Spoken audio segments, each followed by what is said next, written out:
Et pourquoi vous avez été l'ordonnateur délégué pendant la gestion des travaux des centres chefs de l'État? C'est faux d'abord ce que vous dites, parce que le ministre Yav avait toutes ses prérogatives en tant que ministre des Finances. Le ministre d'État Kangoudia avait toutes ses prérogatives en tant que ministre de budget. Et chaque ministre sectoriel, à l'époque, pour les travaux publics, c'était Thomas Louaka.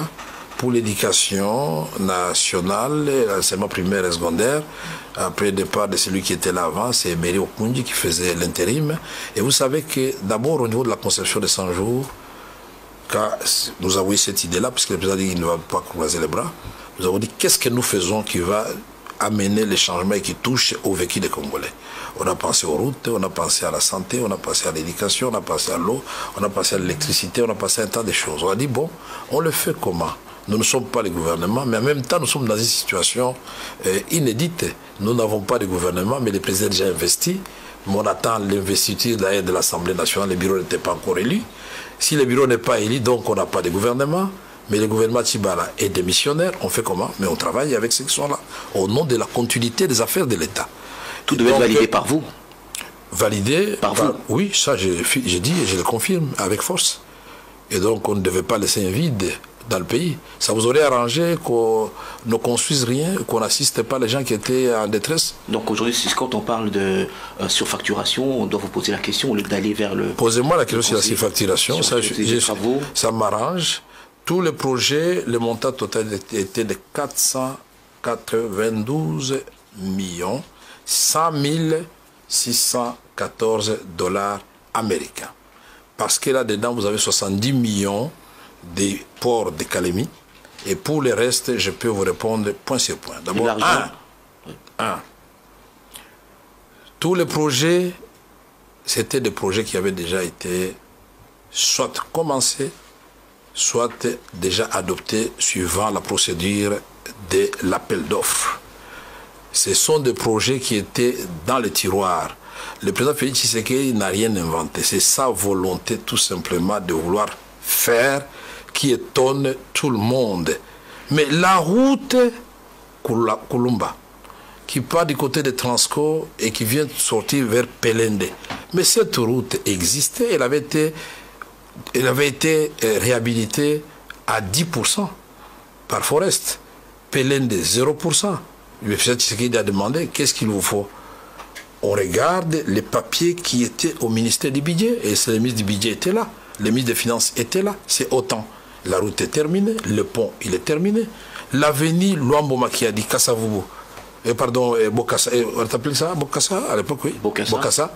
Cette avenue existait, vous la regardiez, qui a été réhabilitée, mais aujourd'hui il y a des nids de poules quelques temps après, donc les travaux n'ont pas été effectués selon les règles de l'art. Ça, c'est pas un problème. C'est moi qui réponds à la question. Les nids de poules se trouvent dans la partie qui avait été asphaltée, qui avait été faite avant l'arrivée du président Félix Tshisekedi. Alors je vais vous inviter d'aller sur l'avenue Bokassa et me montrer les lignes de poules parce que nous sommes allés au-delà des attentes des Quinoises et Quinois. On a mis du béton, comme Maman Zouzou Mbombo l'avait fait à l'époque sur l'avenue Kassavubu, et cette avenue continue à exister jusqu'à aujourd'hui. L'avenue de l'université, même s'il y a eu éboulement à Livoulou, mais cette avenue avait déjà été attribuée à quelqu'un qui avait touché 5 500 000 dollars américains. Et vous vous rappelez encore le gouverneur de l'époque, que je salue en passant, quand il avait dit, mais Mokoza n'a chance de Liboulou Mazengele. Vous avez oublié ça? Mais à cet endroit-là, Félix a mis du béton pour qu'il n'y ait plus de Liboulou Mazengele. Et cette avenue est totalement réhabilitée jusqu'à la chapelle de l'université de Kinshasa. Mais je peux vous citer des milliers, l'avenue du commerce est totalement bétonné aujourd'hui. Quand nous prenons à Kinsuka ici, il y a de nouvelles avenues, même l'avenue Koutou, l'avenue de l'école totalement réhabilitée, le saute-mouton qui sera inauguré le 30 janvier pour votre information, parce que c'est attendu par les Quinoises et les Quinois. On peut vous parler aussi des routes de l'intérieur du pays. Il n'y avait pas Kinshasa, il y avait OVD et Office des routes. Soit dit en passant, les directeurs de l'OVD, directeur général, le directeur général de l'Office des routes, étaient associés et à la conception et à la réalisation. Réveiller des entreprises publiques de l'État qui étaient considérées déjà comme des canards boiteux, où les agents étaient impayés. Et nous nous disons, nous donnons les marchés d'abord aux entreprises de l'État et ils ont montré leur savoir-faire. Et ces entreprises ont fait des soumissions auprès d'autres entrepreneurs. On sent que la planification n'a pas été respectée, les travaux durent longtemps, il y a décaissement, vous dites 492 millions de dollars, mais sur le terrain, on ne voit rien de ces 492 millions de dollars américains. Je vais vous dire, et j'aime bien cette question, d'abord, au niveau du décaissement, c'est-à-dire le taux de réalisation financière, c'est 64%. C'est-à-dire, c'est 64% de ces 400 millions qui avaient été débloqués jusqu'à ce jour. Mais au niveau des réalisations, je pense que les auditeurs veulent savoir. Parce que ce que je suis en train de faire, c'est la redevabilité. Nous sommes transparents. Nous voulons dire au peuple ce qui s'est fait. Et ça s'est fait avec combien d'argent? Aujourd'hui, de 64%, vous n'avez qu'à multiplier ces 492 moins 70, vous aurez le chiffre de l'argent qui est sorti et le taux de réalisation physique est de 70%. C'est pour la première fois qu'on voit ça ici dans notre pays. Pourquoi? Parce que quand l'OVD fait la soumission des marchés auprès des autres prestataires, ces derniers, pour avancer, et sur l'impulsion du président Félix Tshisekedi, qui voulait voir les travaux avancer vite, il y en a qui ont préfinancé les travaux. De moi nous parlons, il n'y a pas surfacturation. L'État doit aux opérateurs économiques, aux entrepreneurs de l'argent. Et si vous en doutez, allez au ministère du Budget, au ministère des Finances, vous verrez qu'il y a des papiers qui traînent là-bas, des impayés, des gens qui ont terminé. Nous avons fait 119 écoles à travers le pays, plus de 45 centres de santé. En moins d'une année, dites-moi. Des marchés de gré à gré. Marché de gré à gré, je pense qu'on n'a pas suivi. Qui règle une certaine opacité aussi. Ce que j'aime bien chez nous, au Congo, et que nous devons, c'est une sorte d'antivaleur que nous devons combattre aussi, c'est que quand quelqu'un sur la toile écrit quelque chose, même un journaliste de renom comme Thierry Ambagoul est incapable de dire que est-ce que je peux vérifier? Monsieur Kamere est quand même là, vous êtes accessible à Monsieur Kamere. On vérifie, mais les documents, il y a du mal à avoir accès à l'information auprès de vous. Attendez. Vous avez les documents de l'office de route, il est là. Je vais vous les donner à la fin. Vous avez l'OVD là, je vais vous donner à la fin. Et tout ça se trouve en ligne. Et donc, des gré à gré, ça n'existe pas. Ce sont des marchés qui existaient, et je l'ai dit au début de cette émission, sous le président Kabila. Les écoles, ce sont les écoles que le ministre Matata avait commencé, que nous sommes venus terminer pour les îles. Elles étaient presque terminées, d'autres à moitié terminées. Moi, je suis un homme sincère. Et d'autres n'avaient jamais connu un début d'exécution. L'hôpital de Manono, un grand hôpital, mais il était presque à la fin. Nous n'allons pas dire que c'est l'œuvre à 100% du président Félix Tshisekedi. Tout n'est pas 100 jours alors. C'est 100 jours, puisque quand vous venez, c'est comme ça, Christian, qu'on construit un pays. Joseph Kabila a posé sa brique, le président Félix Tshisekedi vient poser sa brique, mais chacun avec sa touche. Je suis d'accord, au nom de la continuité de l'État. Les journalistes que nous sommes sont partis à la source. L'accord qui est pris entre le gouvernement et les entrepreneurs était versement de 60%, à la fin des travaux, versement du solde. Aujourd'hui, pourquoi tout est bloqué? Versement de quoi? 60% au début des travaux. Vous avez parlé de financement par les et puis à la fin des travaux. À la fin des travaux, solde. Aujourd'hui, vous dites 70%. Donc les 30%, le gouvernement reconnaît ne pas les avoir versés encore parce qu'il attend la fin des travaux. Qu'est-ce qu'attendent les entrepreneurs pour terminer ces travaux? Les entrepreneurs sont totalement asphyxiés. Ils ont préfinancé. Mais il ne faut pas oublier, puisqu'il faut que nous soyons sincères aussi. Entre-temps, nous sommes entrés en discussion avec le Fonds monétaire international. Mais nous étions en discussion depuis longtemps. Il ne faut pas dire qu'un mois après l'arrivée du gouvernement ici de l'Assemblée nationale, il faut mettre ici le crédit de ce gouvernement, la réussite des discussions avec le Fonds monétaire international. On avait commencé avec le ministre Yave, les ministres qui étaient là à l'époque, et d'autres qui sont venus, chacun a donné le meilleur de lui-même, y compris le ministre du gouvernement Ilunga. Et donc, il y avait des conditionnalités. Et quand M. Kamere travaillait sous le leadership du président Félix Tshisekedi, je ne pouvais pas faire 2 semaines sans faire le point avec les représentants résidents du Fonds monétaire international. Pour être sûr, pour démontrer qu'il est possible, tout en étant en programme avec le Fonds monétaire international, de privilégier le social. Puisque nous refusons, nous, le Félix Tshisekedi et moi, nous disons non. Si pour avoir un programme avec une institution financière internationale, il faut d'abord que les Congolais deviennent encore plus pauvres qu'avant, nous disons non.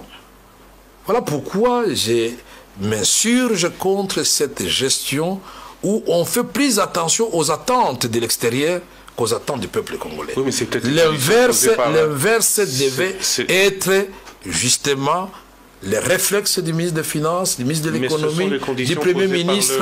C'est d'abord, oui, les conditions sont des conditions, nous les avons remplies, mais le FMI ne vient pas gérer à votre place. C'est nous qui gérons la République, c'est nous qui définissons nos priorités, c'est nous qui disons, nous savons que nous devons suivre les agrégats macroéconomiques. Nous avons résolu beaucoup de problèmes. Oui, mais aujourd'hui, il n'y a pas eu de dérapage. Oui, mais aujourd'hui, 60% des factures ont été payées. Ils se sont engagés à terminer les travaux. Oui. Aujourd'hui, vous dites qu'ils sont asphyxiés avant la fin des travaux. Le ministre des Finances, qui est quand même celui qui doit veiller au respect de l'utilisation des deniers, doit sortir ces 40%. Non, c'est une question. Non, je voudrais justement répondre à votre question. Il ne faut pas non plus trop surcharger le ministre des Finances. C'est le gouvernement. Il y a ce qu'on appelle la solidarité gouvernementale. Même la plus belle forme du monde ne peut donner que ce qu'elle a. Mais c'est que nous voulons que la définition des priorités des dépenses soit transparente. Et ça s'est fait au comité de conjoncture chez le Premier ministre. Et désormais, nous allons suivre ça à la loupe. Pour qu'ensemble, nous disions, nous avons peu de moyens. Qu'est-ce que nous pouvons faire à la fois pour rencontrer les attentes du peuple congolais, mais ne pas aussi faire sauter le programme avec le Fonds monétaire international qui va nous rapporter au cours de cette année 1,5 milliard ou un peu plus. Mais ce que je sais est que le président de la République, tout en n'étant pas en programme avec le Fonds monétaire international, nous avons obtenu de la Banque mondiale 1,5 milliard de dollars américains. Nous avons pris de la bas de 100 km. Encore sous condition. Hein. Non, il n'y a pas de condition. Les 380 millions, les premiers sont sortis. Il faut bien lire les conseils d'administration. Pour le Fonds monétaire s'est réuni là, c'est clair, les 368 millions de dollars, nous les aurons. Cela oui. Le Banque mondiale, oui aussi. C'était un engagement ferme de la Banque mondiale pour aider dans le secteur de la gratuité de l'enseignement primaire. Et donc, nous avons reçu de là-bas de 100 km de voirie pour la ville de Bukavu. Nous avons reçu de là-bas les études de faisabilité pour Inga 3. Nous avons reçu de là-bas le financement bientôt de 4800 MW. Est-ce que vous vous rendez compte en peu de temps ce qu'un homme peut faire alors que en 1982, quand Inga commence, nous étions à moins de 300 MW. Et en 82, c'est la dernière fois que le maréchal Mobutu a donné l'impulsion à Inga et nous étions avec un accroissement de 1600 MW. Mais aujourd'hui, c'est un potentiel de 44 000 MW. Félix Tshisekedi, en moins d'une année, va commencer un vaste projet pour ajouter 4 800 MW. Mais son ambition est d'aller à 11 000 MW. Est-ce que ce n'est pas une bonne vision pour la République? Aujourd'hui, quand il y a des problèmes entre l'Éthiopie et l'Égypte autour du barrage conduit le plus grand d'Afrique, c'est un barrage de 3 700 MW. Nous devons avoir honte, nous qui avons un potentiel important.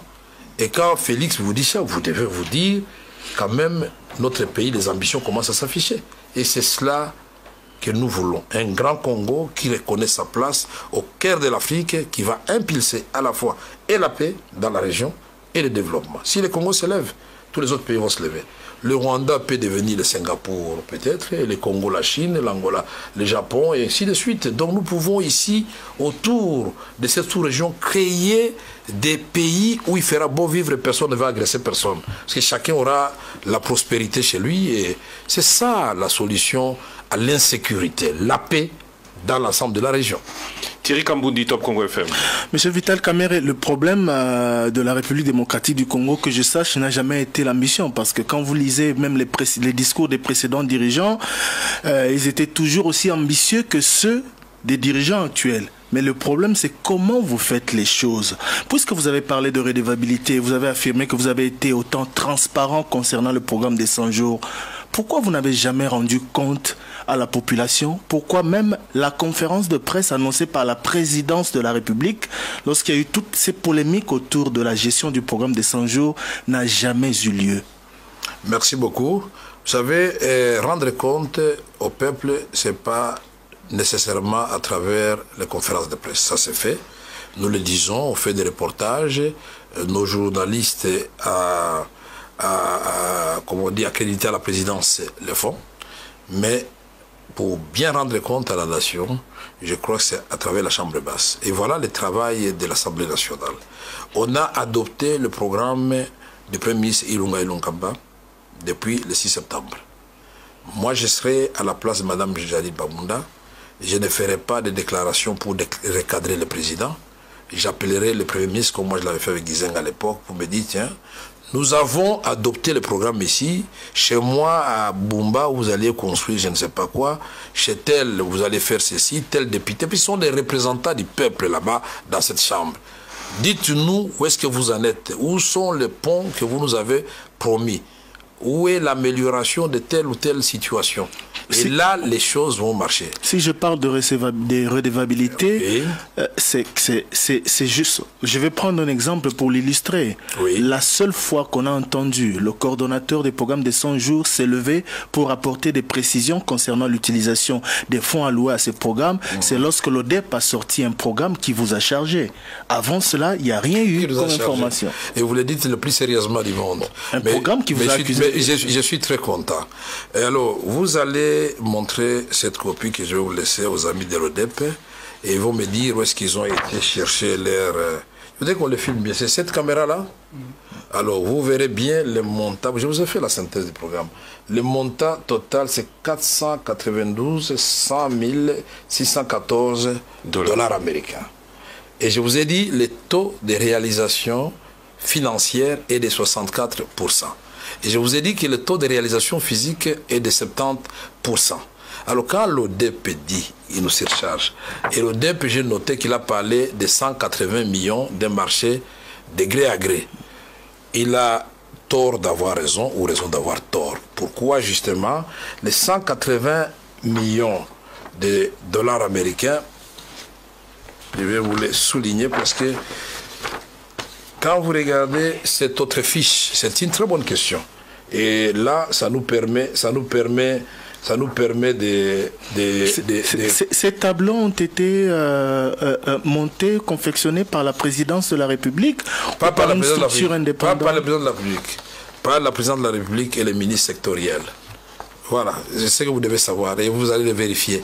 Là-dedans, quand ils disent marché de gré à gré, c'est les 180 millions de dollars de Perenco. Voilà un opérateur économique que nous avons accablé pendant longtemps, tous de l'opposition comme de la majorité. Comment on peut prendre du pétrole à Mwanda, dans les Bas-Congo, Congo central, et que les gens de Congo central se retrouvent dans la pauvreté? Comment on peut prendre du pétrole à Mwanda et que Mwanda se retrouve dans le noir?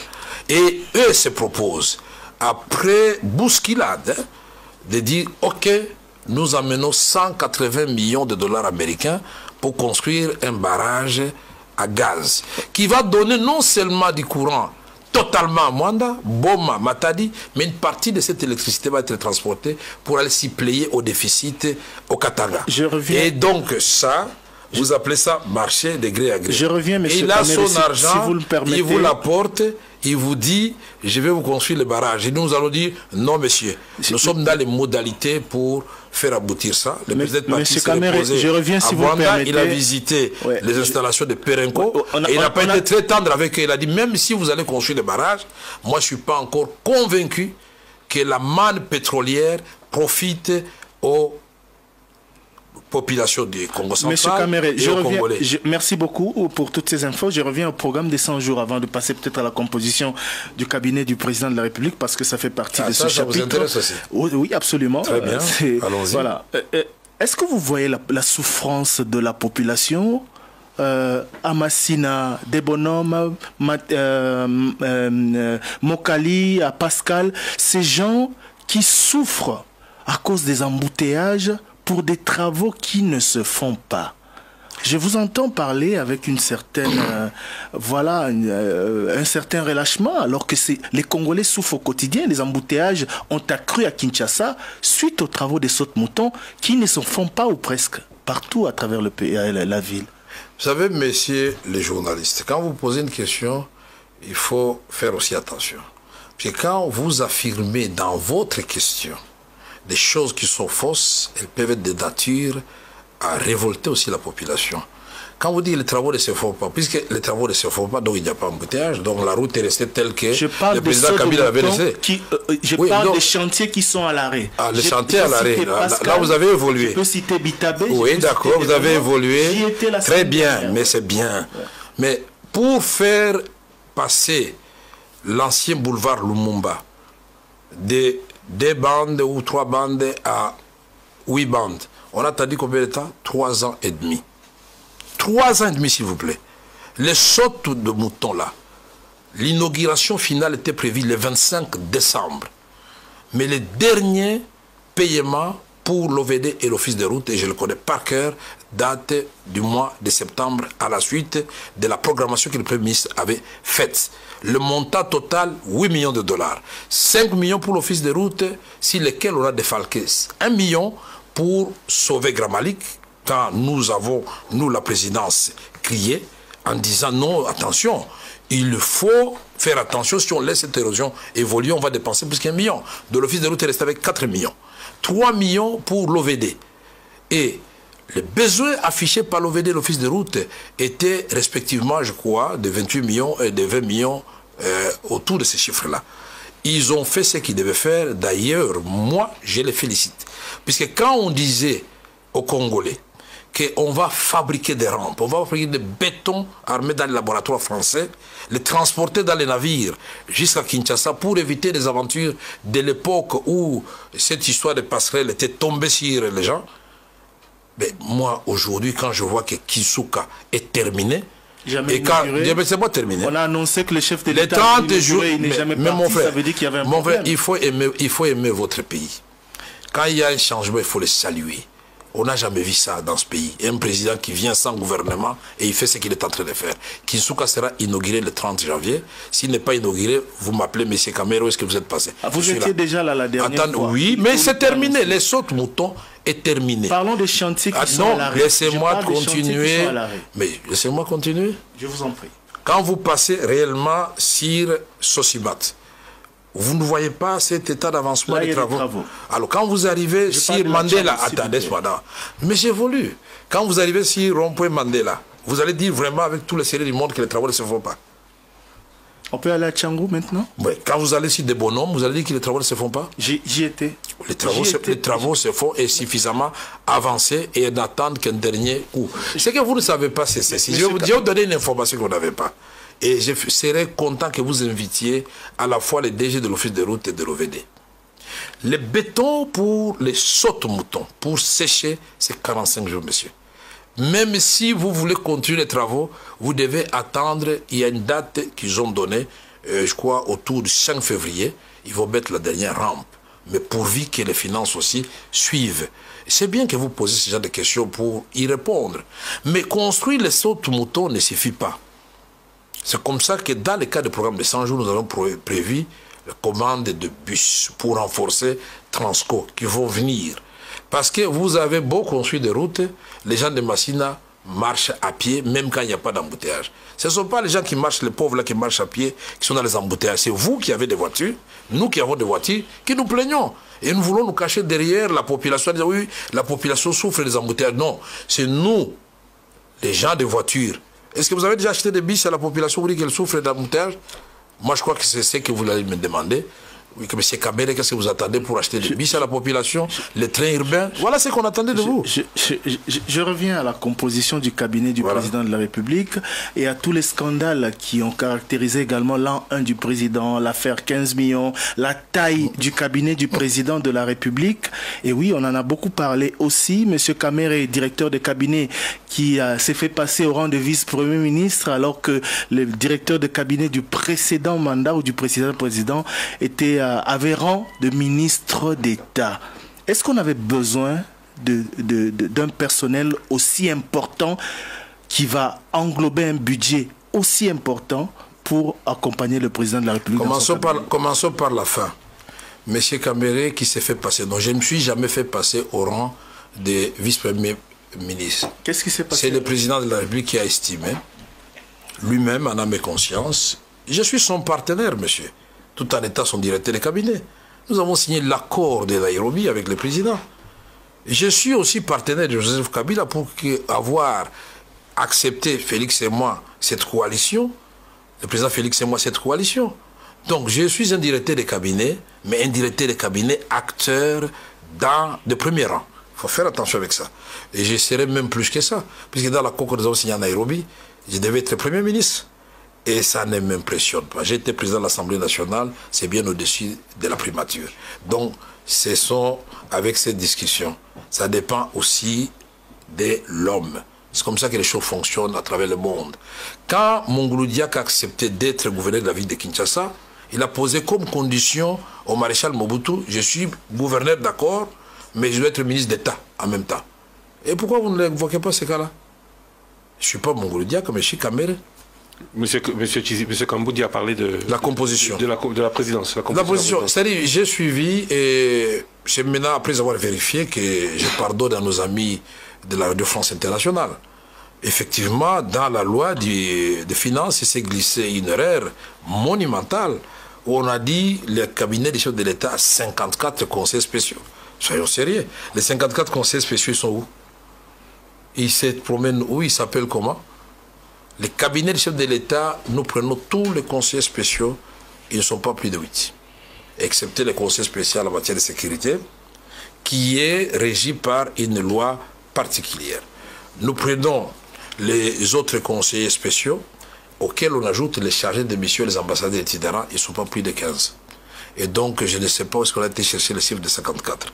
Ici, le problème, que ce soit la taille du cabinet du président de la République, que ce soit la taille du gouvernement, ce sont les conséquences de cette période que nous sommes en train de vivre en ce moment.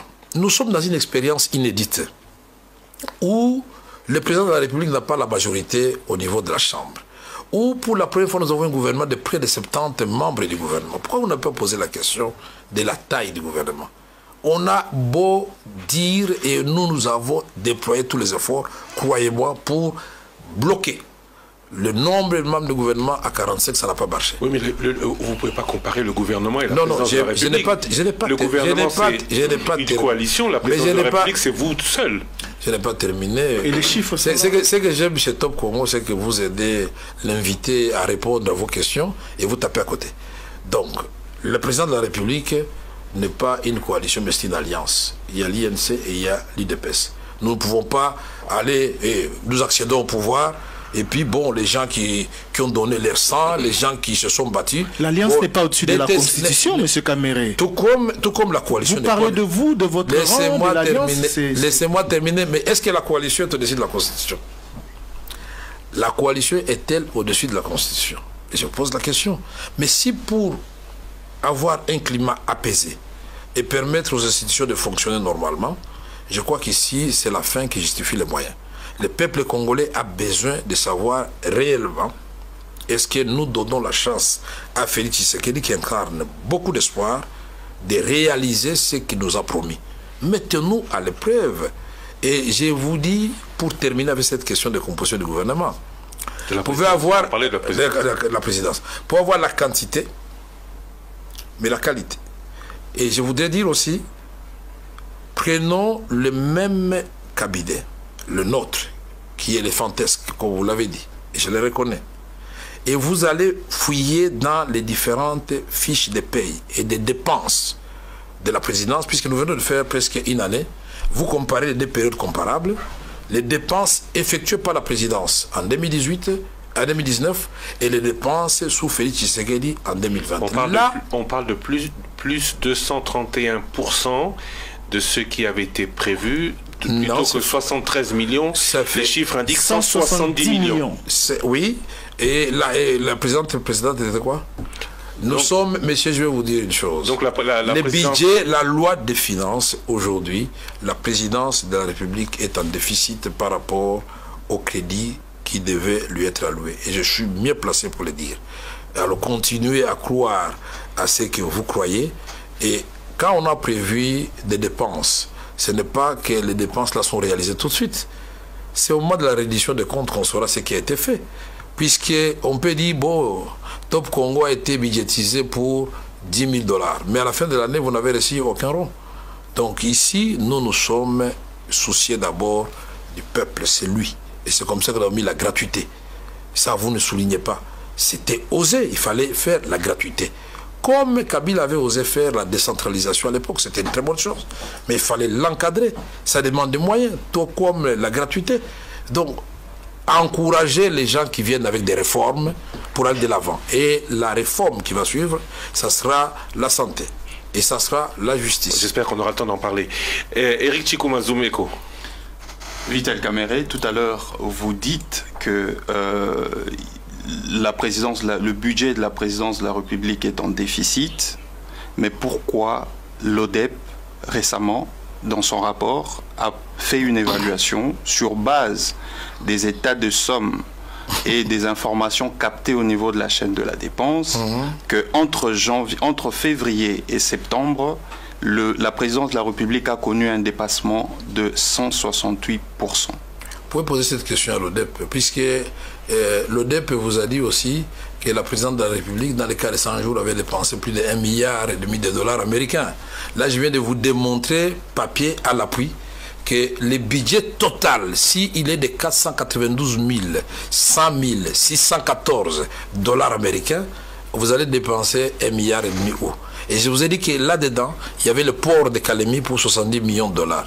Et je viens de vous démontrer qu'il y a 180 millions de dollars que l'ODEP prétendait être un marché à gré à gré, mais qui est au fait un engagement de Perenco pour construire un barrage. Et ce n'est pas une mauvaise chose. Mais l'ODEP, par manque d'informations, d'après son rapport, j'invite...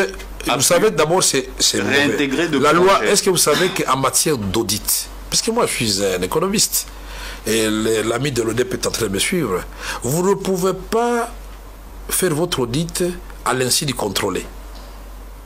C'est-à-dire, vous voulez contrôler M. Kamere, ou vous voulez avoir des informations sur lui, mais commencez d'abord par M. Kamere. Monsieur, pourquoi la présidence a dépensé autant d'argent? Et il se serait rendu vite compte, il dit non, ces informations sont erronées, mais voici les vraies informations. Ils indiquent dans le rapport qu'ils ont saisi la coordination qui s'occupe de programmes de soins. Mais puisque leurs paroles, c'est pas des gens rangés dans un notaire. Mais moi, je vais vous donner des chiffres à l'appui qu'ils ont menti. S'ils évoquent le projet, notamment la construction du palais présidentiel, qui va coûter environ 200 millions de dollars. Qui vous a dit ça? C'est inscrit toujours encore l'ODEP. Justement. Mais c'est incroyable ça. Ce n'était pas prévu dans le programme. Attendez, je vais vous donner les chiffres et vous allez être étonnés. Palais présidentiel. Voilà. Pas palais présidentiel seulement. Ouais, tous les sites de Mongaliema, ça fait 54 hectares. Vous ne le savez pas. Tous les sites de Mongaliema, 54 hectares. C'est les capitales de certains pays dans les îles. Tous les sites de Mongaliema, c'est 13 km de route là à l'intérieur des sites de Mongaliema. Ça, vous ne le savez pas. Tous les sites de Mongaliema, c'est plus de 1000 maisons qui sont là-dedans. Ça, vous ne le savez pas non plus. C'est des écoles dans les sites de Mongaliema. Et voilà, les marchés. Vous pouvez appeler M. Willingopos, il est en Suède à l'étranger. Le Premier ministre peut venir confirmer ça ici. Nous avons bien fait les choses. Ces marchés-là, pas pour le palais présidentiel, pour l'ensemble du site, c'est 67 millions de dollars américains. 1 kilomètre de route asphaltée coûte combien? Comme ça, vous pouvez commencer à faire des déductions. 1 million de dollars, ça dépend des standards. Commencez maintenant des déductions. Et là, vous allez voir les maisons et tout ce qu'on doit réhabiliter, y compris le parc d'attractions qu'il a, c'est 54 hectares. Alors quand vous me parlez, quand l'ODEP vous dit 200 millions, et moi je vous dis près de 70 millions, et vous pouvez avoir accès à ces documents, et c'est la société Malta Forest qui le fait. Vous pouvez aller voir la société Malta Forest. Donc je suis en train d'apprendre des choses. Et c'est bien que vous ayez posé cette question. Puis si vous ne l'avez pas posée, les Congolais allaient croire que c'est vrai. Et le président a même dit, ce n'est pas une priorité. Commencez par le palais qui va coûter moins cher, moins de 10 millions de dollars. Et lui, il n'est pas allé trop loin. Il a choisi, pour minimiser les coûts, l'ancienne maison de Kassavou qui était complètement détruite. Lui, Christian, a déjà visité ces bâtiments-là. Et j'invite les gens de Top Congo. Je crois que la meilleure façon de faire, c'est une visite guidée. Avec vous, nous irons sur le site de Mongaliema et vous allez voir, non seulement, je termine, non seulement, Eric, non seulement, on est en train de réhabiliter les palais présidentiels, mais moi je vous parle, 300 maisons sont déjà sur ce site-là. N'étaient les difficultés que connaît aujourd'hui la trésorerie de la République, la voirie allait déjà faire les aménagements internes. C'est 300 maisons pour les militaires modernes. Hein, et on va atteindre 1000 maisons dans les Kantchachi. C'est un grand complexe construit et moderne, éclairé avec des laptops, avec tout ce qu'il faut pour les enfants. C'est un grand hôpital de référence qui vient d'être terminé au Kantchachi. Tout ça en ce moment, quand même. À quand le décaissement du solde de la facture de programme de 100 jours? 177 millions, d'après le pourcentage que vous avez donné, oui. Ça signifie qu'environ 314 millions de dollars ont déjà été payés. Nous avons discuté avec le Premier ministre, nous avons discuté avec le ministre des Finances, nous allons faire une réunion qu'on appelle réunion de programmation. Puisque là, il y a le principe de l'unicité de la caisse de l'État. C'est-à-dire que ce soit les malades, que ce soit les routes, que ce soit les dépenses de l'armée, que ce soit les salaires, c'est cette caisse-là de l'État qui supporte tout ça. À un moment donné, il y a asphyxie. Et donc, il faut une démarche rationnelle. On ne peut pas prendre tout l'argent parce que nous voulons que les œuvres du président rayonnent très vite, qu'on prenne tout l'argent, on ne paye pas les enseignants, on affecte aux routes. Non, ce n'est pas ce qu'on a dit. Nous allons définir la quotité qui va revenir au salaire et la quotité qui va revenir aux investissements. Et c'est pour la première fois dans ce pays que les taux de réalisation des dépenses dépasse le taux d'exécution. Non, oui, d'abord mais le taux des dépenses d'investissement a atteint plus de 30% dans la période où nous étions avec le ministre FCC. Et le Fonds monétaire international l'avait souligné. Les satisfaits du Fonds monétaire international, vous n'avez pas dit qu'ils sont en train de mentir, ils ont dit qu'ils vont appuyer le programme intérimaire de 100 jours du président de la République. Si c'était un monstre, comme le dit si bien les amis de l'ODEP, alors le Fonds monétaire s'est trompé, il a tapé à côté. Donc nous ne sommes pas prétentieux, nous sommes modestes, parce que nous considérons que nous avons trouvé une situation tellement difficile sur le plan sécuritaire, difficile sur le plan social, qu'aujourd'hui, après quelques mois, nous avons résolu le problème de tous les Congolais. C'est un gros mensonge. Le Félix Tshisekedi, président de la République démocratique du Congo, lui est partisan de la vérité. Et cette année 2020, c'est l'année de l'action. Nous ne ferons plus de promesses. Nous viendrons. Vous en avez fait tellement que oui, mais là, le peuple nous avons commencé à se fatiguer. Attendez. De n'être nourri que de promesses. Eric, vous venez de dire vous-même le taux de réalisation de 100 jours. C'était des promesses. Vous cherchez le papier. Maintenant, nous allons donner l'impulsion pour que chaque fois quand ça se termine, on va seulement inaugurer. Et je vous dis, au moment où nous vous parlons, si le président doit se déployer partout pour inaugurer, il va se fatiguer. Donc nous allons montrer, chaque fois nous disons nous avons fait. On va bannir dans notre vocabulaire cette histoire, nous ferons, non. Nous avons fait. Ça sera comme ça. C'est ça l'année de l'action. Mais quelle est la position du président de la République et la vôtre personnellement lorsque vous voyez le pouvoir d'achat du peuple congolais s'est dégradé d'une année à une autre? Il y a une année, le dollar était à 1620, 1630. Aujourd'hui, on est à 1700. Non, c'était exactement 16,6. Aujourd'hui, on est à 1,7. 7,3, 7,4, ça dépend. Oui. C'est ça. Le pouvoir d'achat a fortement baissé. Quelle est la position du chef de l'État? Relativisons les choses. Disons. Le pouvoir d'achat de la population, on met en adéquation deux choses. C'est qu'il touche comme salaire et les biens dont il a besoin pour satisfaire la dépréciation. La dépréciation ronge son pouvoir d'achat. Est-ce que vous pouvez me laisser répondre? Je vous en prie. Répondez à ma place. On met en adéquation des facteurs. C'est-à-dire, ce qu'il touche, les biens dont il a besoin, et c'est le prix de ces biens sur le marché. L'évolution de ces prix sur le marché, si ça va en haut, ça s'appelle l'inflation. C'est ce qui s'observe depuis septembre dernier. J'ai l'impression que Top Congo a des spécialistes dans tous les domaines. Donc c'est moi qui suis en train de répondre. Vous savez qu'on fixe toujours les seuils qu'il ne faut pas dépasser. Dans le cas de programme avec le Fonds monétaire international et au niveau de la sous-région, il ne fallait pas dépasser le 7,7. Et nous sommes à 4,6. Nous sommes dans le bon, mais nous ne devons pas nous en féliciter. On ne peut pas construire autant d'ouvrages publics. On ne peut pas lancer la gratuité et ne pas subir un petit choc au niveau monétaire. Autrefois, c'était du simple au double. Reconnaissez quand même qu'il y a eu un encadrement de dépenses. Et aujourd'hui, est-ce que vous savez les dépenses qui sont faites pour que le président qui a l'obsession de ramener la paix dans les Grands Nord, à Beni, Butembo et partout là-bas, les dépenses qui sont faites. Vous vous demandez, tous ces véhicules blindés, on les achète avec quoi? Tous ces armes sophistiquées que nous ne voulons pas exposer au public. Aujourd'hui, nous avons des armes de tireurs de nuit. Mais quand on prend des villages comme ça, ce n'est pas par hasard. Donc, ce sont des dépenses qui sont faites dans le but de soulager notre peuple qui souffre à Beni, Butembo.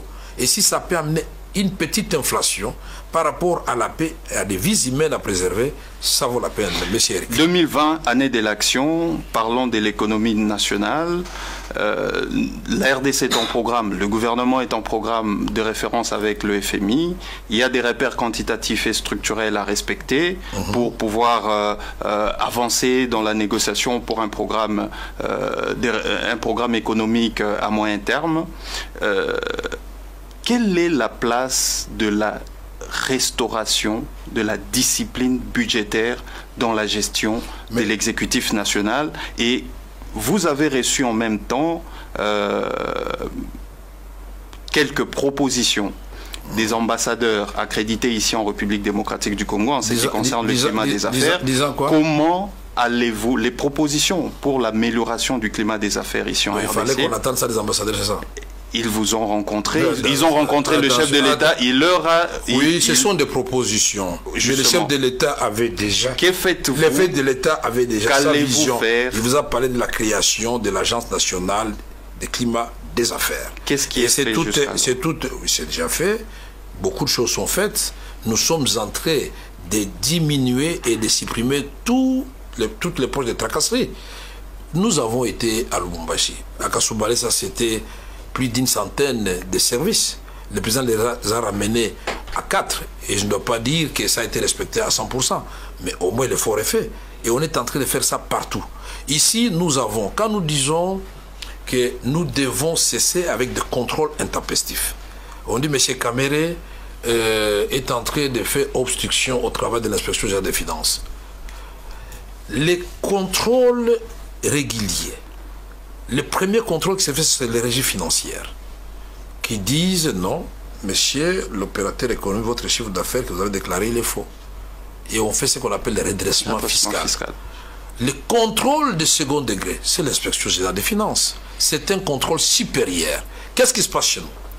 Quand les vérificateurs des impôts sont sur le terrain, avoir soupçonné par exemple une brasserie ou un opérateur économique d'avoir faussé les chiffres pour que l'État gagne par exemple 100 milliards de francs congolais, et voilà, cet opérateur économique risé, il va s'arranger pour obtenir un contrôle supérieur qui anéantit tout de suite, puisque à partir du moment où l'inspection des finances arrive, les vérificateurs des impôts doivent partir. C'est débarrassé. Et à la fin, on trouve des chiffres du genre, ah tiens, les présomptions qui étaient situées autour de 100 milliards de francs congolais sont ramenées miraculeusement à 10 milliards de francs congolais. L'État perd l'argent.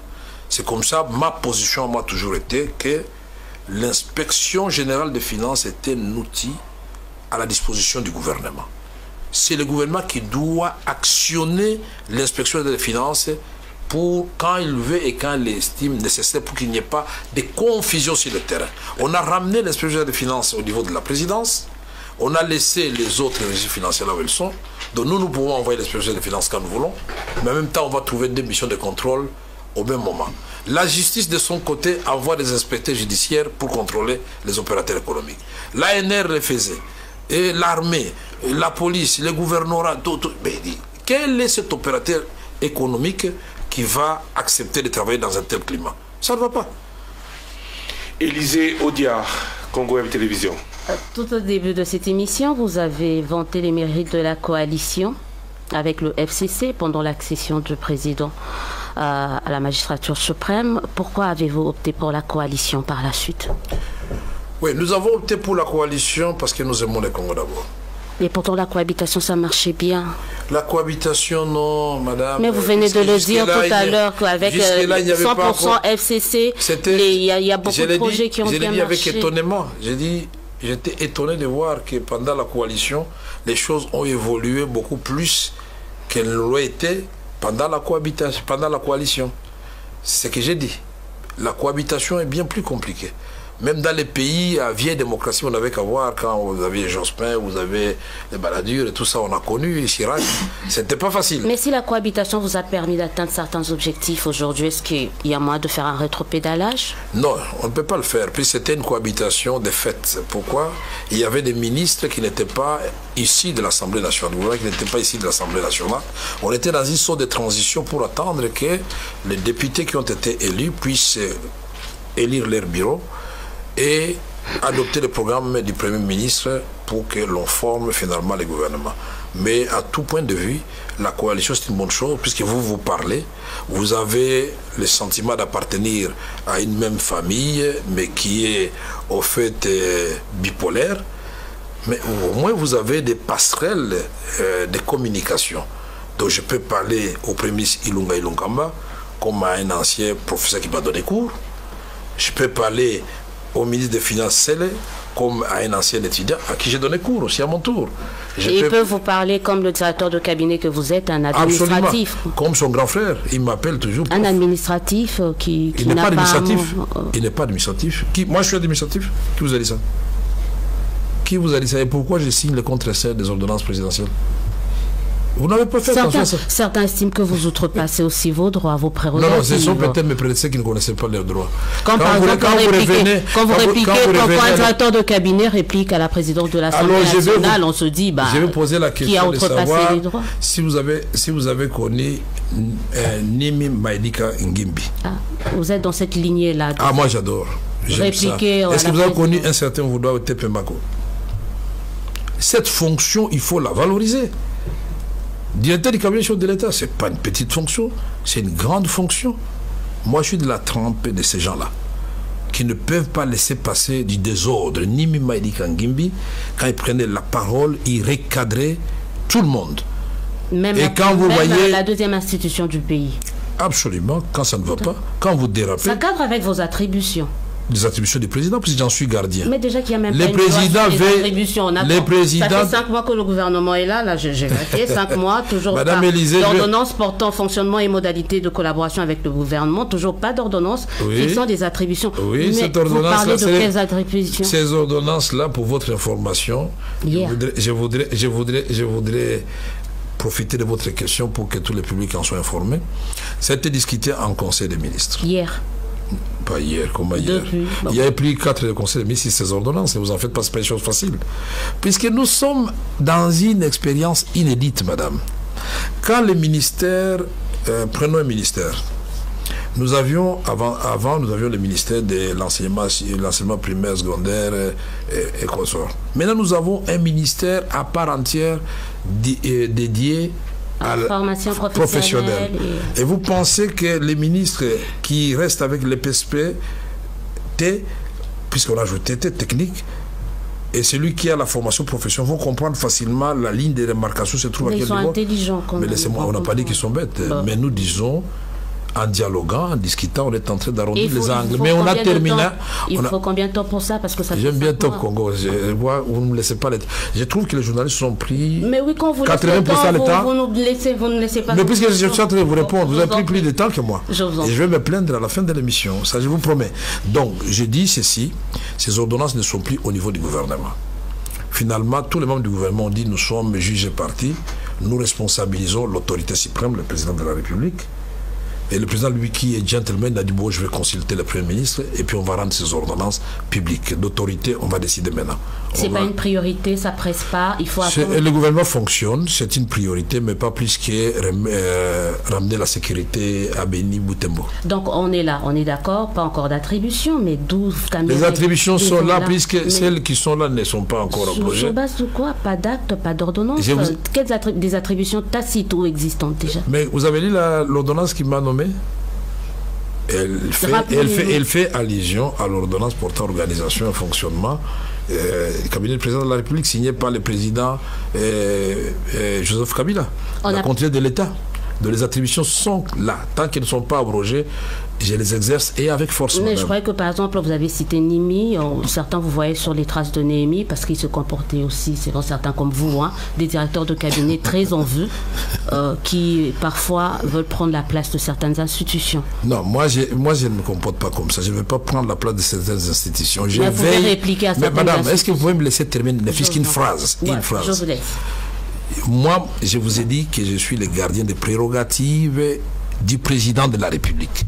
Ce n'est pas Kamere qui agit à ce moment-là. Quand je sens qu'il y a une institution ou une personne qui outrepasse ses attributions et veut grignoter sur les attributions qui reviennent exclusivement au président de la République, il est de mon devoir de le recadrer. Et ce n'est pas le président de la République qui écrit au ministre pour votre information, ni au Premier ministre, ni au président des institutions. C'est le directeur du cabinet de l'État au nom du président de la République qui le fait. Et j'en abuse pas. Et ils savent tous que je suis poli. Donc, ce n'est pas là le problème. Le problème, c'est de savoir est-ce que chacun de nous peut être comme Kamere, remplir complètement et avec force ses attributions, et les choses vont se porter très bien. Tout à l'heure, lors de certaines... Vous voulez les hommes faibles ou forts? Certaines sorties médiatiques du président de la République, mais également du directeur du cabinet du président de la République, laissaient présager... Une seule fois, voilà, hier. Laisser présager... J'ai fait une année sans sortie médiatique. Là, il le fait régulièrement. Laisser présager quand même une sorte de crise. Alors, la question que certains veulent se savoir, aujourd'hui, au niveau du cash, vous sentez-vous prêt, proche du FCC ou de l'AMCA? On ne peut pas être proche du FCC, on est à côté. Par rapport aux on est côte à côte. Nous sommes des familles. Par rapport à la vision, parce que le chef de l'État n'a cessé de dire que si quelqu'un bloque, décidément, vous avez posé des questions, vous-même vous y répondez. Nous ne sommes pas proches, nous sommes côte à côte, nous sommes comme des voisins. Vous comprenez ça? Et qui ont décidé de dire, bon, écoutez, malgré nous, parce que vous avez gagné au niveau de la présidence de la République, nous avons gagné au niveau de l'Assemblée nationale. La vision du président de la République, c'est de cette vision dont on tire le programme du gouvernement. Nous prenons tous l'engagement d'appliquer ce programme qui reflète la vision du président de la République. À l'heure où vont les choses, est-ce qu'on peut envisager un renforcement de votre rapprochement avec le FCC ou avec l'autre camp? À la lire où vont les choses, je vais dire d'abord, nous sommes, nous, au pouvoir. Nous allons renforcer le pouvoir. Tous ceux qui sont au pouvoir, c'est-à-dire, nous allons renforcer le pouvoir. Mais en même temps, nous allons faire que ce que Félix Tshisekedi a commencé, c'est-à-dire la libération des prisonniers politiques d'opinion, la liberté d'expression, que l'opposition se renforce. Il est temps que l'on puisse désigner le porte-parole de l'opposition. Vous oubliez que c'est une institution. C'est un cabinet qu'on appelle... disons en Grande-Bretagne, cabinet fantôme, et avec un budget qui est prévu au budget de l'État. C'est-à-dire les jours où l'opposition va désigner son porte-parole, ce monsieur aura rang de ministre d'État. Et donc vous auriez voulu que les porte-parole de l'opposition aient rang de ministre d'État et que le directeur du cabinet de l'État soit à quel niveau? Parce qu'apparemment ça vous a dérangé au début là. Mais du tout. Je n'ai même pas abordé la question. Voilà. On ne connaît pas le prérogative, mais je veux je vous donne l'information. Je donne l'information pour vous dire que le monsieur qui sera désigné aura rang de ministre d'État. Et il sera encore plus avantageux que moi parce que lui, il va former son cabinet à lui. Il aura ces ministres qu'on appelle les ministres fantômes. Donc il y aura de l'emploi à donner aussi de ce côté-là. Donc au lieu que les gens passent leur temps à se disputer, et à ce moment-là, ils auront le moyen de contrôler le pouvoir en place. Pas question de dialogue, pas question de table ronde. Vous y allez avec le FCC, avec vos hauts et vos bas, avec vos différents... Est-ce que vous pouvez préciser vous faites allusion à quelle table ronde? Non, mais ça, c'est juste des concepts lancés. Certains appellent à des dialogues par rapport à la crise. Non, nous sommes fatigués avec les dialogues. Donc, vous y allez comme ça avec le FCC, non, avec vos hauts et vos bas? Non, attendez, madame. Nous avons quand même des gens pétris de beaucoup de sagesse et d'intelligence. Nous avons des autorités morales au niveau de chaque regroupement politique. Le président Félix Tshisekedi, qui incarne aujourd'hui, et il doit renforcer ce rôle-là, l'arbitre national ne va pas rester les bras croisés. Il va appeler les FCC, il va appeler les cash et il va dire, messieurs, voici la direction que nous devons prendre ensemble. Et il va discuter avec l'ancien président, l'autorité morale des FCC, Joseph Kabila, pour dire, nous devons imprimer cette voie à la République. Pourquoi nous avons... Vous voulez que nous ayons encore d'autres facilitateurs? Mais qu'allez-vous faire de la base? Quelle base? La population. Base qui vous avait demandé il y a une année ou une année, quelques mois, de créer cash, mais si cette base-là ne veut peut-être plus de la coalition... Et vous a dit ça quand? La base attend de nous les résultats. Si nous pouvons réussir à tenir bon, que les parents ne payent plus comme c'est le cas maintenant, mais que ça soit totalement acquis, les primes aux professeurs, et que l'État continue à payer. Nous avons tenu jusque-là. C'est une première. Et au mois de janvier, nous avons un défi à relever, parce que les enseignants dits non payés, c'est-à-dire qui ont fait même 8 ans, 10 ans, qui n'ont jamais été payés, seront payés pour la première fois 94 000. Si les 94 000, on va payer 34 000 pour la première fois. On va y aller par palier. Les nouvelles unités, on a dit au cours du deuxième trimestre, on va penser à elles. Donc ce sont des efforts qu'il faut conjuguer. La population a besoin de ça. Puis ça fait mal de voir un enseignant qui enseigne et qui n'est pas payé. Puisque nous avons supprimé la prime des parents, ça signifie que ces enseignants-là n'ont plus rien. Et nous en sommes conscients. C'est comme ça que l'interpellation du cardinal Ambongo avait été suivi tout de suite par le président de la République. Quand il avait dit, monsieur le président, faites attention que la gratuité qui est une mesure salutaire ne vienne pas amener un dysfonctionnement au niveau du système éducatif. Le président m'a appelé tout de suite, il a appelé le Premier ministre, attention, tenez compte de ça.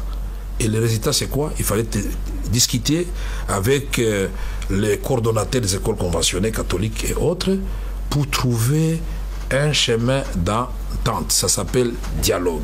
Le président Tshisekedi, quand même, a instauré le dialogue social. Il n'est pas pour le dialogue politique, social. Donc il va discuter toutes les couches de la population, les syndicalistes. Il s'arrête, il écoute tout le monde, partout il passe, ici, comme au niveau de la diaspora. C'est ce dialogue-là dont nous voulons. Dialoguer avec le peuple, les politiciens, nous avons exagéré. Comme au niveau de la diaspora, peut-être deux questions avant de terminer. Oui. Comment vous êtes, une seule question, comment vous êtes senti quand une frange de cette diaspora a demandé la démission ou l'éjection de Vital Kamerhe? Moi, j'adore ce genre de choses. Je suis un peu comme Jacques Chirac. Quand on fait 2 ou 4 jours sans parler de moi, en bien ou en mal, je ne me sens pas bien dans ma peau. Mais puisque c'est quelque chose qui tombe comme un cheveu dans la soupe, et ce sont nos militants, moi, il faut être tolérant. Ça ne va pas fragiliser cette proximité? Fragiliser quoi? Puisque moi, je reste calme et le président a répondu.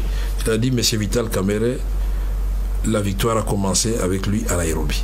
Monsieur Vital Kamerhe n'est pas seulement directeur de cabinet, mais il est mon allié. Voilà un président. D'où l'usage de nous à chaque instant. Merci beaucoup Élisée Odia. Merci beaucoup Vital Kamerhe. Alors, 1 minute, une question par journaliste et on clôture cette émission. C'est incroyable, on est déjà parti au-delà. Mais je risque de rater mon vol. Non, monsieur Kamerhe qui va à Mbandaka, vous prendrez vos vols. Une question, 1 minute, je vous coupe. Hein. Israël Moutala. Madame Élisée, décidément. J'aimerais revenir sur les ordonnances. Une question. Sur les ordonnances bloquées de la SNCZ et de la GECAMIN. Mais pourquoi vous avez froissé vos partenaires du FCC en sachant que, par exemple, Kyunga Koumanza est pour eux une ligne rouge? Pourquoi justement? Ça, je ne savais pas. Ligne rouge, pourquoi? Parce que nous sommes contre l'exclusion. Personne dans ce pays ne peut dire que tel Congolais est devenu une ligne rouge. Kyunga Koumanza ne sera pas et ne sera pas une ligne rouge. Si vous ont dit de dire ça, alors vous pouvez dire que M. Kamerhe a été autorisé par le président Félix Tshisekedi pour dire que Kyunga Koumanza, ce n'est pas une ligne rouge. C'est un monsieur respectable, nous devons le respecter. Mais voilà pourquoi les ordonnances sont bloquées jusque-là. C'est vous qui m'informez. C'est à cause de Kyunga Koumanza? Non, moi je vais vous dire que nous sommes des grands hommes. Nous avons eu des discussions au sommet. Ces ordonnances vont être mis dans le lot de tout ce que nous sommes en train de faire et tout le monde va se retrouver à sa place. Tranquillisez-vous. Très rapidement. Que vaut une lettre de démission? On avait dit une question. Merci beaucoup Israël Moutala. Non, la lettre de démission, que vaut une lettre de démission antidatée justement, qui bloquerait des ministres FCC? Que vaut cette lettre de démission? Parce que le président avait dit qu'on les a fait signer des lettres de démission. Ça vaut quoi une lettre de démission des ministres FCC? Alors là, je crois que vous allez inviter le porte-parole de FCC, va vous expliquer ça. Parce que moi, je ne suis pas au courant de ça. Merci Israël Moutala. Eric Ambago, une question. Félix, tu sais que tu vas rencontrer Joseph Kabila ces jours-ci? Ah, ça, je ne saurais pas. Je ne suis pas ni secrétaire particulier ni du protocole du président de la République. Je suis directeur du cabinet du président de la République. Et le comité de suivi de l'accord cash FCC, on en parle plus? Non, il travaille. Ce n'est pas oublié, contrairement à ce que les gens pensent. Il travaille. Je peux vous tranquilliser. Là, je peux vous répondre. Il travaille. Nous ne sommes pas pour les chaos. Nous sommes pour aller de l'avant. Mais que Jean-Marc Aboud dit que jusque-là, on est encore, on n'est pas sur la table de discussion.